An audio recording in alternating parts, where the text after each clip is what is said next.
Buenas tardes a todos.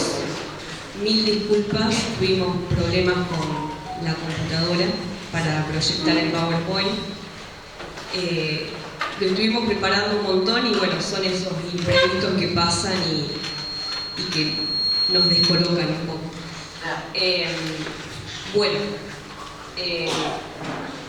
Buenas tardes, bienvenidos a todos.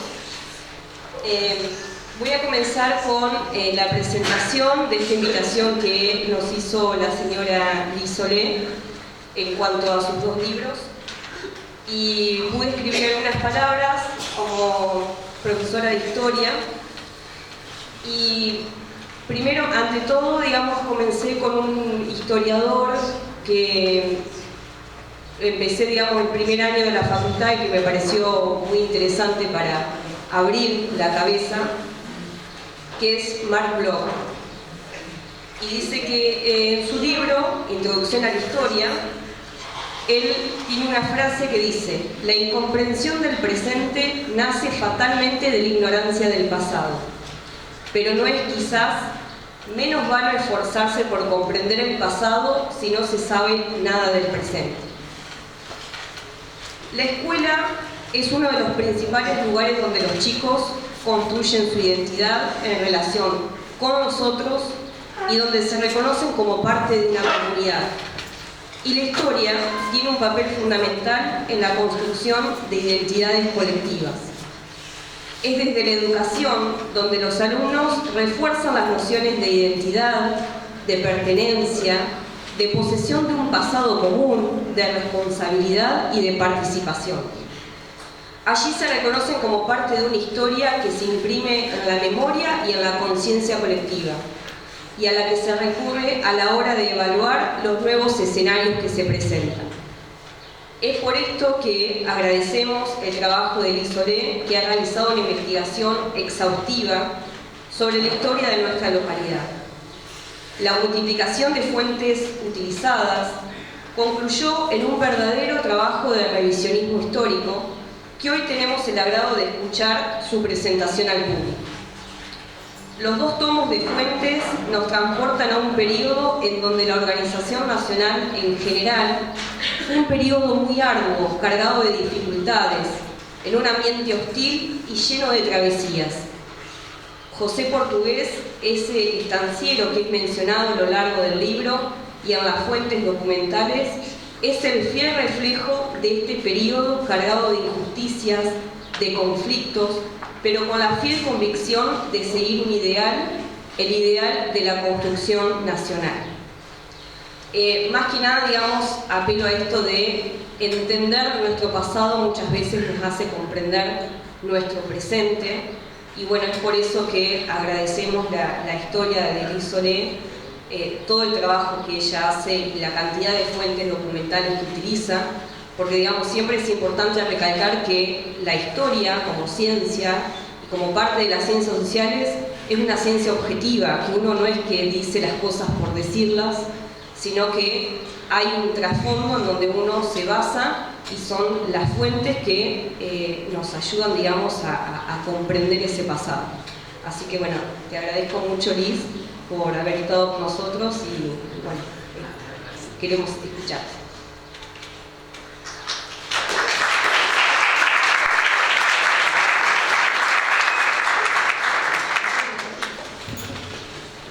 Buenas tardes a todos. Como dijo Sofía, perdón por la tardanza, tuvimos problemas técnicos y acá estamos con una nueva presentación, otro día de alegría. Siempre que se presenta un libro es algo hermoso, en cualquier lugar que sea, y más cuando se trata de una historia alvearense, atrapante, verídica, que sucedió y que muchas veces cuando la leemos creemos que es fantasía, porque no podemos creer las cosas que han sucedido antes, y no tan antes, porque son apenas unos 150, 200 años. Quiero agradecer en un principio al Instituto Carmen Amicheo, a su directora Lorena Solé y a su profesora Sofía Capelletti, profesora en la Cátedra de Historia, porque se han hecho eco de esto y para mí es importantísimo.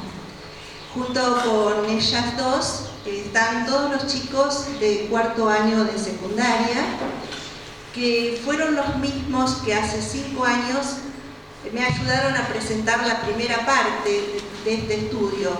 O sea, el primer libro, la primera obra completa, donde yo resumí todo lo que había investigado sobre José Portugués. Sucede que,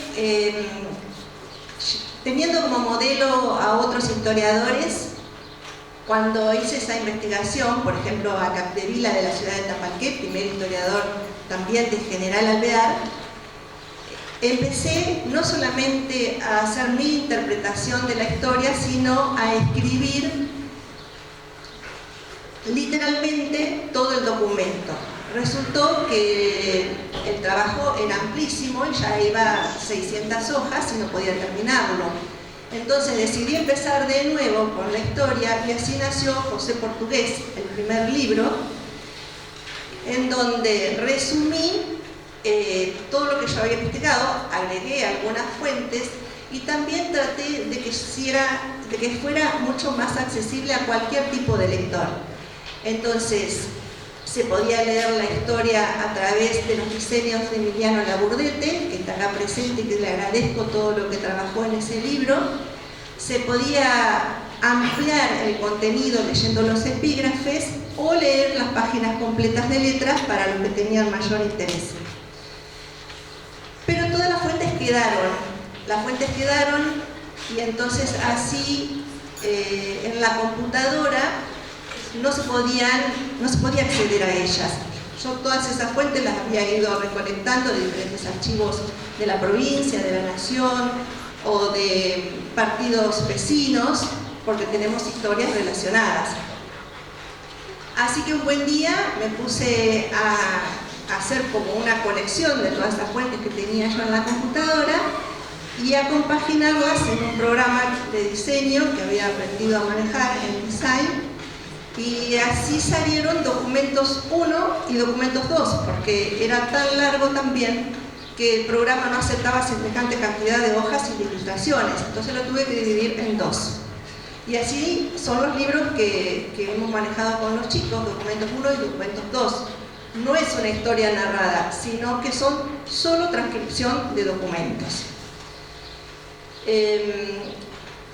Pasa que los libros quedaron grandes, la impresión ahora es muy costosa, entonces decidimos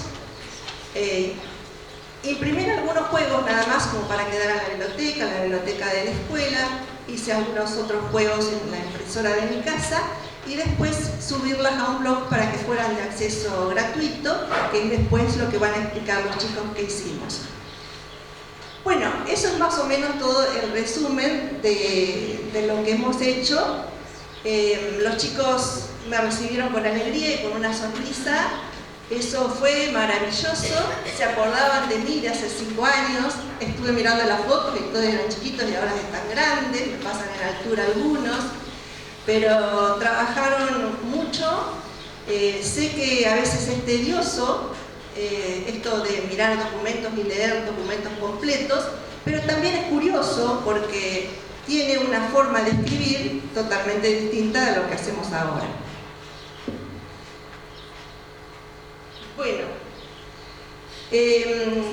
antes de que yo empezara a hablar, por ahí nos salteamos los prólogos.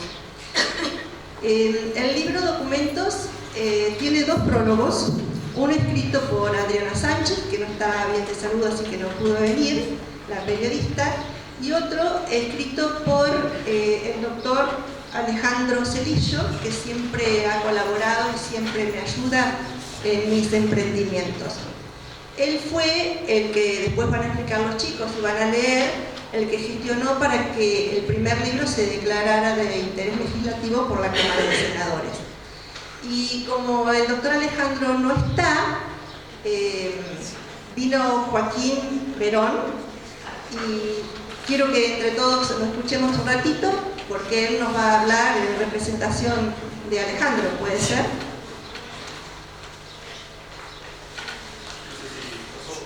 Sí, sí.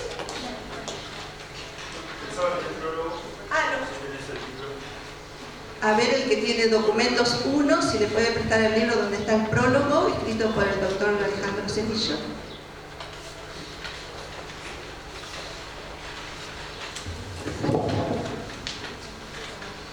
Bueno, gracias Liz. De parte del senador, un saludo para vos, para los chicos y para todos los presentes. Me pidió que le recalque la importancia de este libro, que es un poco lo que sintetiza en este prólogo que voy a leer. El trabajo de investigación realizado por Luis Soler reviste una importancia primordial, asumiendo que no es posible un futuro próspero ignorando el pasado de donde venimos, sin conocer y comprender nuestras raíces. El nombre de José Portugués está íntimamente ligado a quienes somos.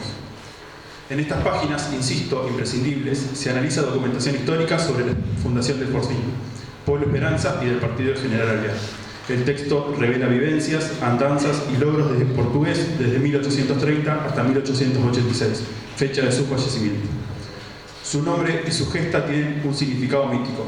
Sin embargo, el preciso revisionismo llevado a cabo por Solé y los documentos que atesora este ejemplar dan testimonio de que se trató de un hombre de carne y hueso con una proverbial mirada, una visión superadora que fascinó en su tiempo y lo sigue haciendo. La celosa reconstrucción de los hechos, que quedó estampada en este libro, esclarece los tiempos donde General Alvear aún no existía como distrito y el Fortín Esperanza era apenas una idea incipiente. Y en ese revivir, el pasado se inmiscuye en el presente, porque las conquistas y avances de aquellas épocas configuraron la actualidad y se proyectan en el futuro. El coraje y la mirada progresista de Portugués son el legado que recibimos los alvearenses y debemos honrar diariamente. Dr. Luis Alejandro Cedillo, senador provincial. Muchas gracias.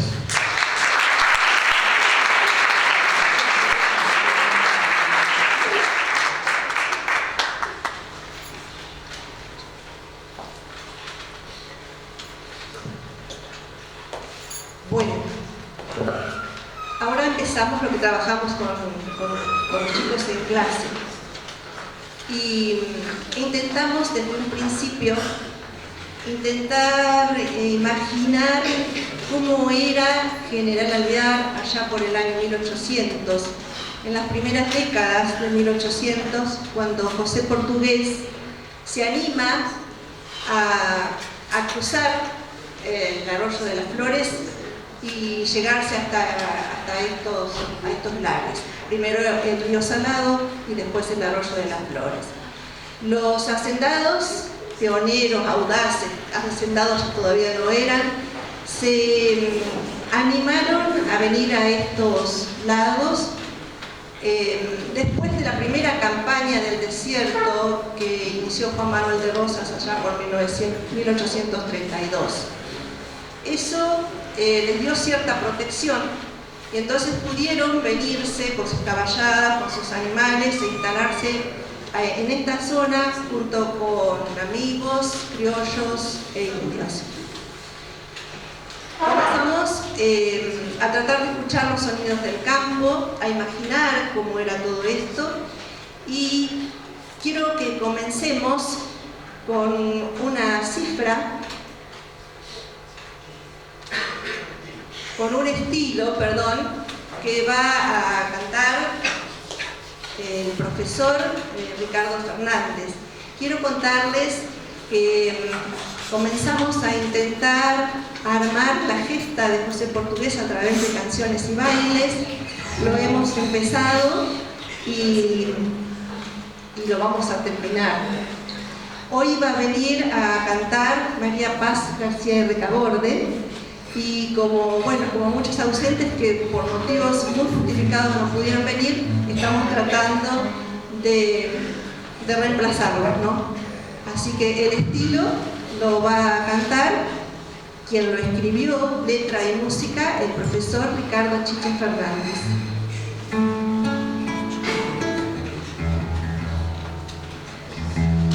Es la primera diapositiva de 3. Bueno, el estilo, gracias Liz por la invitación. Nos pusimos una misión ahí de tratar de musicalizar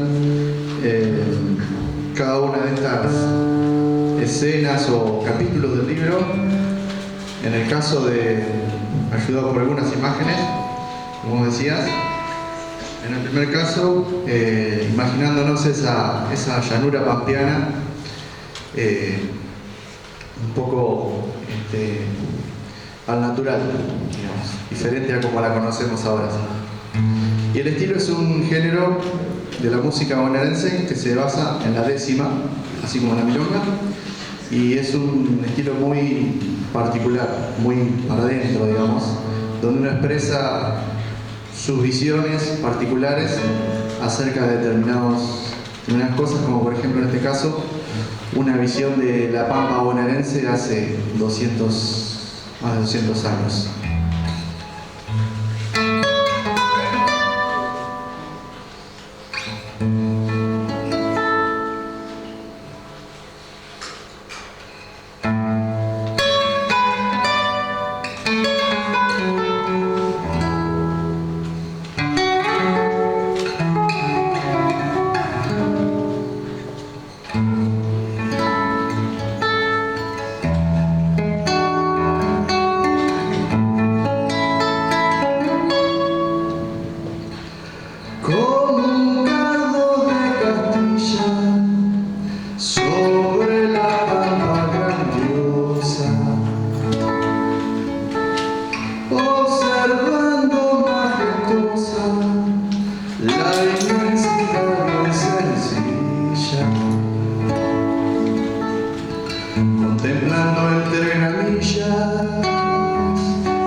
Bueno, como nada mejor que con las canciones y la poesía uno puede entender, por más que uno hable, cuando llega el arte hasta nosotros, todo parece más comprensible y más fácil de comprender. En esta situación es que está José Portugués, junto con otros pioneros, más o menos en la tranquilidad de la Pampa, hasta que las luchas internas obligan al gobierno a dejar solos estos lugares y que cada uno se las arreglara como pudiera. Esa fue en realidad lo que pasó. Pero la situación empeoró, llegó 1852, 53, Juan Manuel de Rosas, el vencido en Caseros, y entonces los valores arrecian. En ese contexto, José Portugués, junto con otros pioneros, solicitan la creación del primer fortín, después de la caída de Rosas, fue el Fortín Esperanza, en el año 1853. Sobre eso van a hablar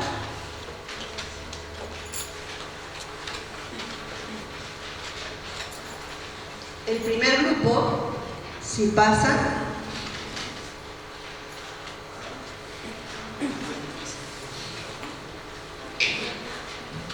Benito, vos podés presentarlos porque hay tan poca luz.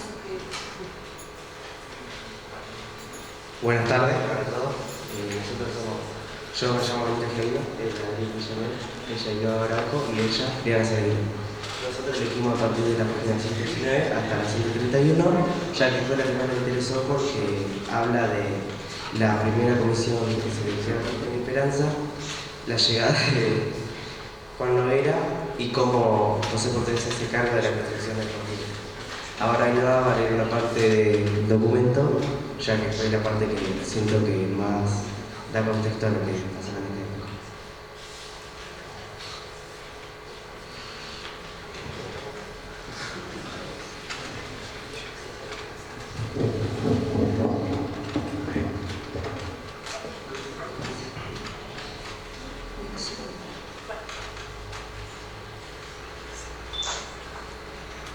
En 1854, abril 6, José Portugués se hace cargo de la construcción del fortín.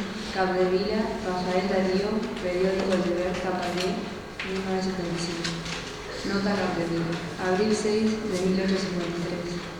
Avisa haberse presentado al juez de paz a dar cumplimiento a la nota que se le ha dirigido, y él avisa el estado de los trabajos hechos y el estado de lo que aún resta en dicho fortín.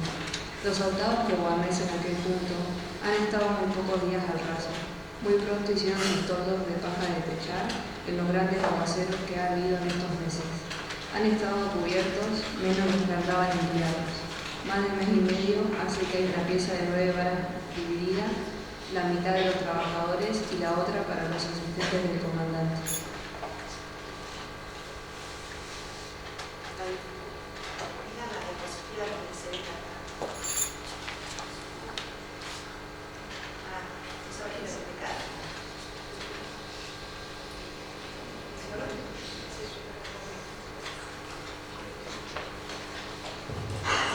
Bueno, ese primer plano que está ahí lo dibujamos hace 5 años, cuando presentaron la primera parte, y ahí se ve el Fortín Mulitas, que está a la izquierda, pasa la línea roja por Saladillo, los diferentes asentamientos que iban, y después hace como una flecha hacia el centro, que es donde está la estancia 9 de julio de José Portugués. A unos pocos kilómetros es donde se construye el Fortín Esperanza, y si seguimos con la línea se llega hasta el cantón de Tapalqué. El punto más audaz hacia el desierto, digamos, es el que tenía José Portugués, en donde estaba la estancia 9 de julio. En la diapositiva que sigue, bueno, ahí está el plano de General Alvear. No sé si se ubican en el centro que está el pueblo. El partido fue creado en 1869 y todo el territorio, que gran parte fue del portugués, pero otra parte no de él, pero sí fue arrendatario, que llegaba hasta casi el pueblo mismo, son actualmente los cuarteles 2 y 3, del lado derecho del plano. En el que sigue, en la placa que sigue, es la carta de entrega del fortín. ¿Esa la leían? Ahí están enumeradas todo lo que había en el fortín, incluso las construcciones, ¿sí? De ahí es que se saca, ellos estuvieron pidiendo un plano. El plano del fortín no lo tenemos porque en el Archivo General de la Nación no está. Se nombran algunos documentos que elevan un plano del Fortín, pero ese plano no está. El único plano que hasta el momento tenemos es el del Fortín La Parva o Fortín Arévalo. El Fortín Esperanza, los diseños que tenemos es en base a esa carta, en donde está señalado cada una de las cuadras, donde están señalados el Macrullo y demás. Entonces diferentes arquitectos han dibujado el Fortín de acuerdo a esas cartas, ¿sí?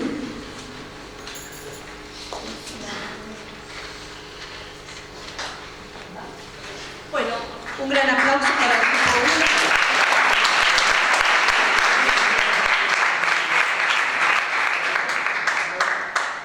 Estamos hablando de Fortín y bueno, la vida era muy difícil en esas épocas y no eran solamente hombres, parece que estuviéramos hablando solamente de los hombres, pero también estaban las mujeres fortineras, las mujeres que con sus maridos venían a poblar el pueblo que se creó inmediatamente en el 55, 2 años, porque como los colonos, digamos, habían venido con sus familias, ya tenían 400 habitantes.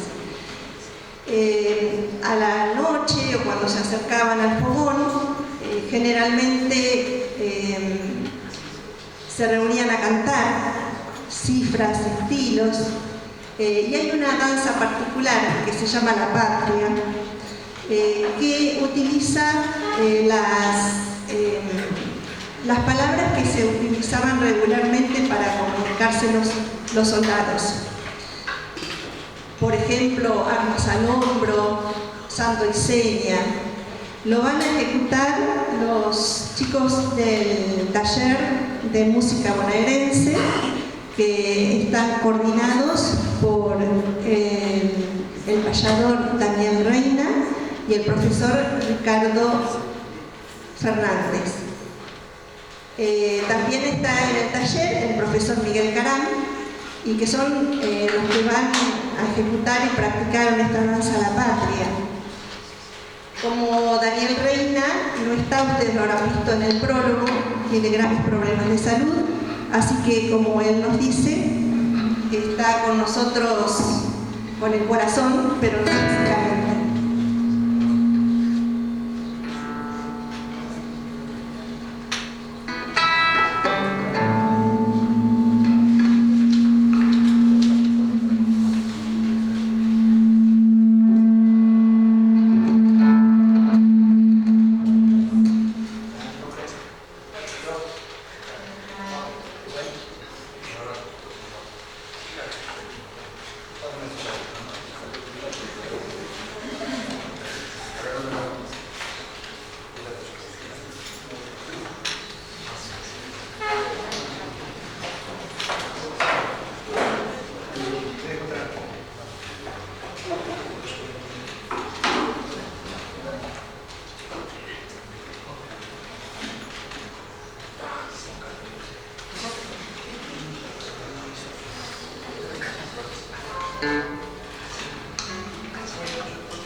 Bueno, muchas gracias a todos, muchas gracias al grupo de música bonaerense y sobre todo al profesor Hernán Galcaterra que me acompañó en la tarde.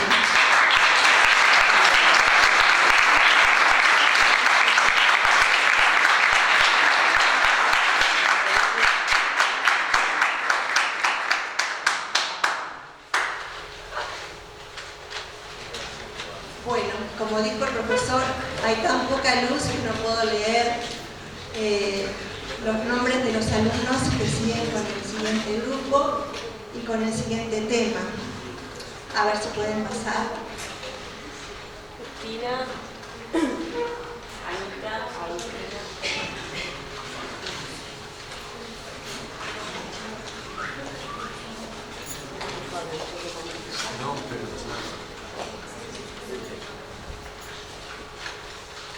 Bueno,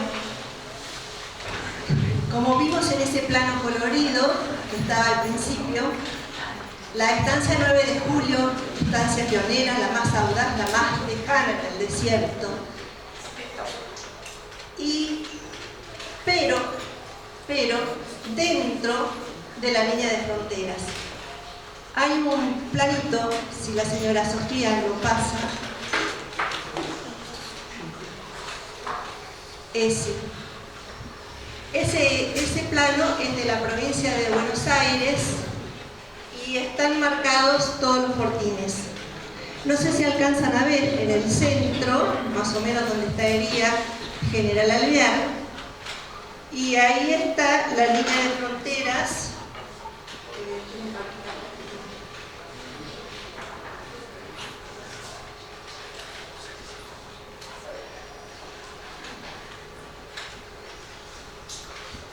Bueno, esta línea está acá, pero portugués estaba de este lado.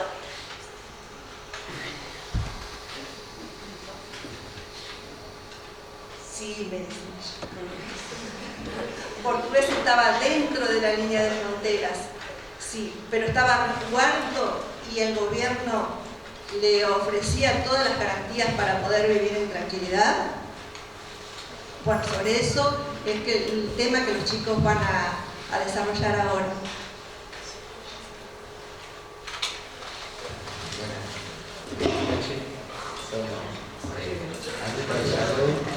Cristina Carricante y Agustina Cuadrado y Juan José Rachi, y yo voy a hablar sobre la exhibición del pago, sobre del arrendamiento, sobre donde José Portugués se encontraba sobre la línea. En el año 1860, hacían 7 años que se había creado el Fortín Esperanza, y en ese momento se le exigía a José Portugués que pague el arrendamiento por estar en la propiedad dentro de la línea de frontera. Entonces lo que él propone, le manda al gobierno una carta diciendo que si podía tener un precio, digamos, más bajo, porque eran distintos los precios si estaban dentro de la línea de frontera o fuera, y él se tomó el tiempo de mandar una carta al gobierno diciendo que si podía podía pagar menos por estar dentro de la línea de frontera, que ahora mi compañero va a leer una carta sobre una parte de la carta que él le envió. Solicitud de testimonio sobre el pedido de José Portugués. Buenos Aires, 1-10 de 1860, página 14, hay un sello. Excelentísimo señor, don José Portugués, en la solicitud deducida para que se me exonore del pago de arrendamiento que posea propiedad pública, usted, con el más profundo respeto, me presenta y digo que he sido notificado de lo superior de usted, por lo cual se ordena que justifique mi posición y se proceda en cumplimiento del ordenado. Presento a los testigos que declararon al tenor del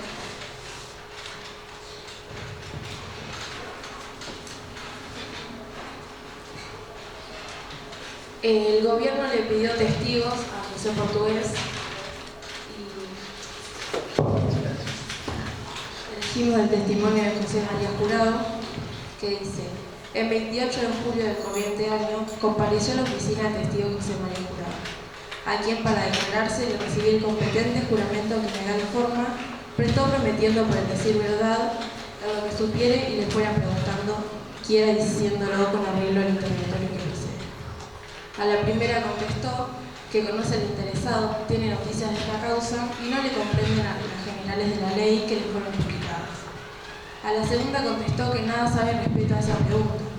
A la tercera contestó que desde el año 47 conoce el establecimiento de don José Portugués, situado en los confines de los partidos de las Flores, que asimismo le consta que haber hecho aquel toda clase de sacrificio para conservar sobre todo desde el año 1852, que es el establecimiento más avanzado sobre la frontera por esa parte y que ha servido de estímulo por consiguiente para que otros se establezcan en otros parajes. A la cuarta contestó que es cierto y sabe le consta por ser vecino del establecimiento de don José Portugués, del que dista como 50 leguas que desde el año 48 han sufrido notablemente de las repetidas excursiones de los indios todos los establecimientos de aquellos alrededores, incluso el de Portugués perdiendo la vida a manos de los indios, muchos individuos y entre ellos algunos peones y capataces del mismo, corriendo Portugués peligros personales más de una vez causándole los perjuicios consiguientes a un estado de cosas. A la quinta contestó que aun cuando el establecimiento de Portugués está dentro de la actual línea de frontera, está fuera de la línea de poblaciones continuas, no ofreciendo por consiguiente ninguna seguridad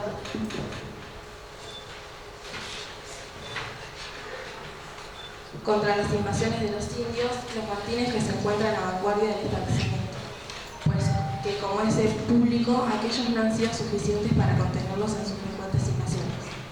A la sexta contestó que sabe y le consta que en octubre y noviembre del año próximo pasado fueron saqueadas las poblaciones de Portugués, ignora por quién, hallándose muy deteriorada por esta causa, habiéndose tenido que retirar sus haciendas por el inminente riesgo en que allí estaba. A la séptima contestó que cuanto dejado declarado lo tiene por público y notorio público y forma, y la verdad en cargo del juramento prestado, es que se firmó y ratificó puso ser de 28 años de edad y lo firma ante mí de que hoy fue. Firmado José María Jurado, ante mí Julián Araújo.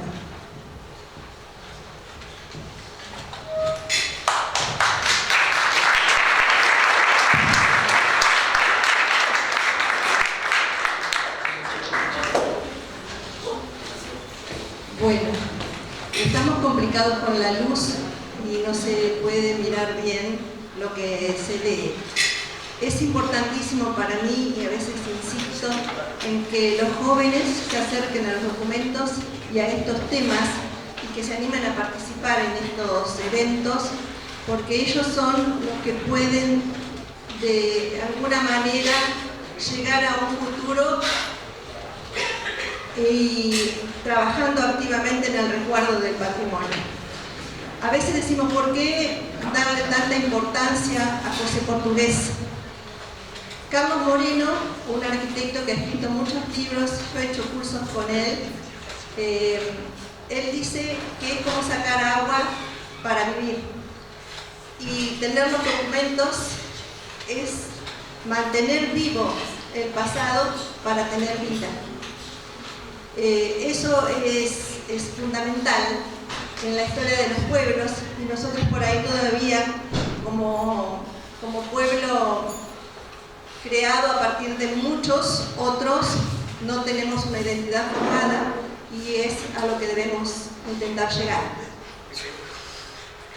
Bueno, en el programa seguía una interpretación de Daniel Reina, que como les dije no pudo venir, así que vamos a hablar sobre la declaratoria. Hace unos años, 2019, googleando a José Portugués, encontré que estaba en la Cámara de Diputados de la provincia de Buenos Aires y que había sido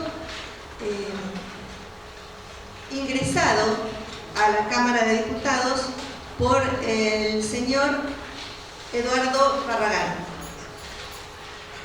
Me contacté con este señor al que yo no conocía y me dijo que sí, que tenía amigos historiadores que habían leído el libro y que por eso habían considerado que como se trataban temas fundacionales únicamente y revisar la historia, consideraban que debería ser declarado de interés.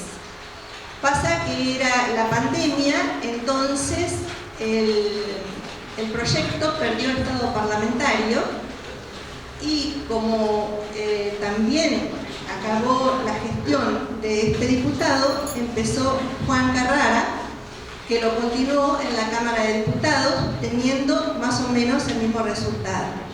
Como ya hemos hablado del doctor Alejandro Celillo, que él sabía de todas estas acciones en pro del libro, dijo que lo iba a intentar, o sea, iba a proseguir el trámite, pero dentro de la Cámara de Senadores. Y así fue, en el 2023 ingresó a la Cámara y este año, el 29 de mayo, salió la declaratoria de interés legislativo en la Cámara y el texto completo lo va a leer Juan Manuel Orella.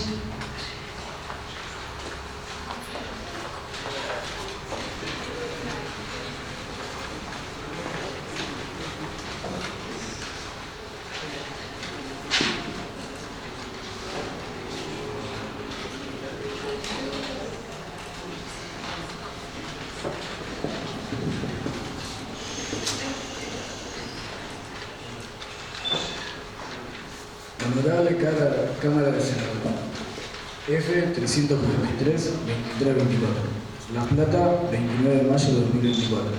Al señor Gobernador de la Provincia de Buenos Aires, doctor Axel Kicillof, su despacho. Tengo el agrado de dirigirme al señor Gobernador, comunicándole que el Honorable Senado, en sesión de la fecha, ha prestado aprobación a la siguiente declaración. El Honorable Senado de la Provincia de Buenos Aires declara del interés legislativo al libro José Portugués de la escritora Liz Soler. La intención del libro es explicar la participación de José Portugués en la fundación del Fortín, el Pueblo Esperanza y el Partido de General Lora. Saludos del señor Gobernador con distinguida consideración. Firmado por Luis Rolando Plata, Secretario Legislativo, Honorable Senado de la Provincia de Buenos Aires. Señora Verónica Magario, Presidenta, Honorable Senado de la Provincia de Buenos Aires. Firmado por Cámara de Diputados.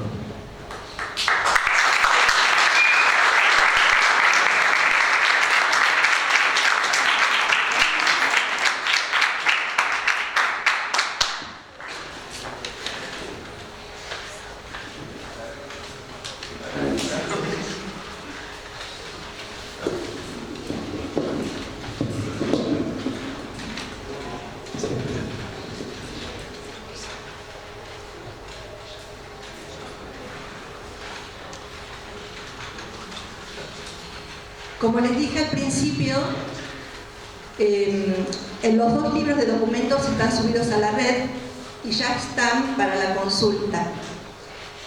Es de fácil acceso, lo hemos practicado con los chicos y una de las alumnas, Celina, lo va a explicar a medida que van pasando las imágenes. Hicimos capturas de pantalla porque teníamos miedo que usando un celular o una computadora sin señal no lo pudiéramos hacer.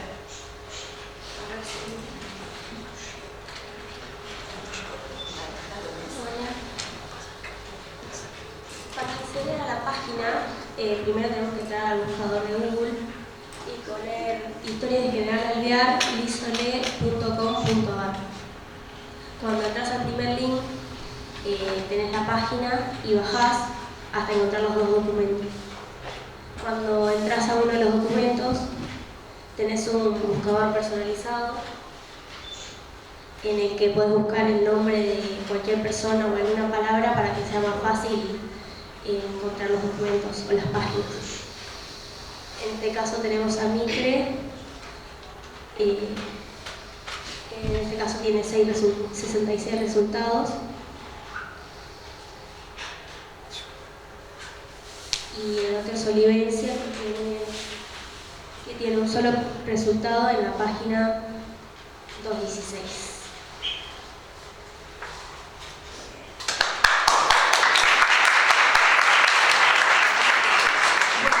Gracias por los aplausos para seguir. linda, que se animó. Cuando empezamos a practicarlo parecía fácil, pero después no tanto. Ya que estamos con Olivencia, el grupo que sigue, si pasa.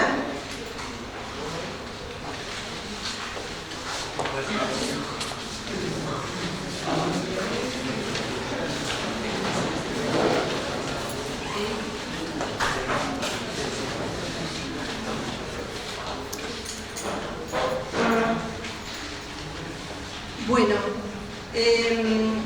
ellos van a hablar justo de Olivencia, que yo dije, porque Olivencia, en estas épocas cada uno de los bandos hacía negociaciones con los otros bandos, entonces los que estaban por ahí de amigos después no eran más amigos, y las hordas de Olivencia, como dice uno de los documentos, arrasaron en 1859 el Fortín y el Pueblo Esperanza. Quemaron todos los ranchos y entonces no quedó otra que huir, y es así como todos iniciaron un éxodo hasta la estancia 9 de julio de José Portal.